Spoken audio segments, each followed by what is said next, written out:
All right, joining me now is Democratic Senator Elizabeth Warren of Massachusetts. Senator Warren, welcome back to Meet the Press. Thank you. Let me start with the same question. Same question I started to Senator Cassidy. What did you learn from the midterms? What are you taking away? I learned that when Democrats deliver, Democrats win. We got out there, we fought for working people. That's the heart and soul of the Democratic Party. And the voters said, yeah, that's what we want. The Republicans, by contrast, they were there for the billionaires and the billionaire corporations. They were extremists. They wanted to fight about conspiracy theories and the 2020 election. And voters said, no, we need somebody on our side. So Democrats fought, Democrats delivered, Democrats won, and that should inform what we do during the lame duck and what we do in 2023 and 2024. I want to get to a couple things in the lame duck in a minute, but I want to ask you something about the message voters sent. You know, in the exit poll, we asked, which party do you trust more on 5 sets of issues? And the Republicans were more trusted on foreign policy, crime, inflation, and immigration. The only issue they weren't trusted more on was on the issue of abortion. And the reason I asked this question this way is this for you, Senator. The voters seem to perhaps not be happy with Democratic governance, but there was just no way they were going to go to Trump candidates. I think that's pretty clear. Do you have a concern that Democrats can't win if they're running against, say, normal Republicans, kind of like Chris Sununu or Mike DeWine, people like that? No, I do not have such a concern. In fact, look, Donald Trump, with his preening and his selection of truly awful candidates, didn't do his party any favors. But this victory belongs to Joe Biden.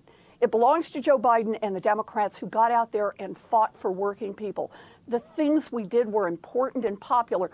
Remember, right after Joe Biden was sworn in, all of the economists and the pundits in his ear who were saying, go slow, go small, Joe Biden didn't listen to them. And in fact, he went big. He went big on vaccinations. He went big on testing, but he also went big on helping people who were still unemployed, on setting America's working families up so they could manage the choppy waters in the economy following the pandemic. And then with the Inflation Reduction Act, we delivered again and delivered big. You know, $35 cap on insulin. There'll be a cap of $2,000 on what seniors spend on prescription drugs. We're cutting the cost of utilities, cutting the cost of insurance payments, and forcing giant corporations that have been paying nothing to pay a 15% minimum corporate tax. Every one of those things is popular. The Republicans, every single one of them, voted against every provision I just described. The president's leadership put us in a position, every candidate, up and down the ballot, to talk about what Democrats fight for and what we deliver on. And by doing that, we were able to address the values and the economic security of people across this country. And it sure paid off. It paid off at historic levels. All right, I want to tick off about 3 or 4 issues here that you have sort of unique insight on. Number one, I know in your op-ed you're calling for raising the debt ceiling and the lame duck. Would you just simply eliminate it, or in this case, raise it just past so that you can get through 2025? Okay, look, let me just be sure to set this up really fast. This assumes that if the Republicans take the House... That's right. We can't assume anything there. We need to raise... That's right. Yeah. That's right. We cannot.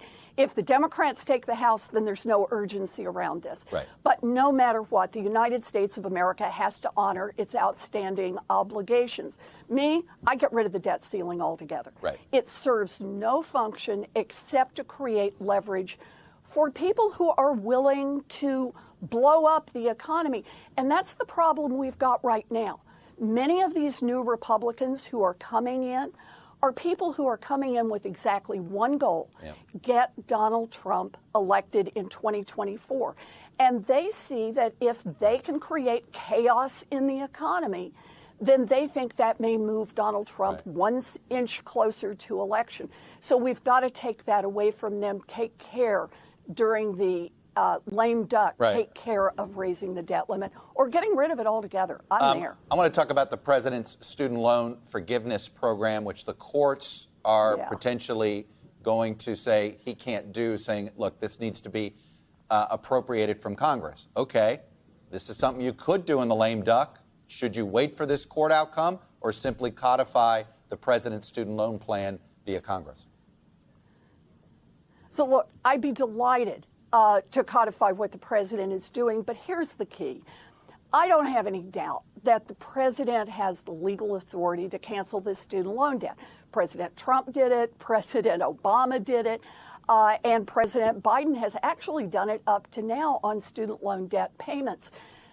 But we have a court down in Texas, and if they're going to play politics instead of actually following the law, they do put the program at risk. But to me, this is one of the clearest differences between Democrats and Republicans. Democrats, led by Joe Biden, are out there saying, we hear you on what it's like to get crushed by student loan debt. We know what that means, and so we're here to try to help. The Republicans, they got nothing. They say, no, the only people that they're willing to fight for are billionaires and billionaire corporations and conspiracy theorists. Yeah. Democrats fight for working people, and when we fight for working people, we win. All right, I want to ask you about the Fed. You have been somewhat critical of the Fed chair for these interest rate cuts, interest rate hikes right now. Do you think they've been hikes? Do you think they've been too large, and do you want them to stop, or do you think the path they're going on is reasonable? Look, I worry about increased costs for families. It's hard on families when prices go up. But I also worry about a Fed that only has one tool in its toolbox, and that is to raise interest rates. And the Fed chair has said directly to me in hearings, well, no, raising interest rates actually doesn't directly affect the price of groceries. It doesn't affect the price of oil. It's not going to affect the price of health care. In other words, it's not going to have a direct effect on what families are paying. But what it will do, what it can do, is put a lot of people out of work and tip this economy from being a healthy economy into recession. The Fed has been way out on the extreme. It has raised rates faster and more frequently than any time in decades and decades. And so I worry about what it does to our economy overall. Okay. I want the Fed to slow down here. We're watching inflation maybe ease off a little, and let America's working people keep their jobs, keep this economy healthy. Okay. The Fed has a dual mandate on inflation, but also on employment. I want them to remember that. Senator Elizabeth Warren, Democrat from Massachusetts. Boy, did I want to spend another 5 minutes talking about crypto and what's happening at FTX, but I am running out of time. Yes. We've had a great conversation about that in the past. So anyway, thank you. Thank you. Thanks for watching our YouTube channel. Follow today's top stories and breaking news by downloading the NBC News app.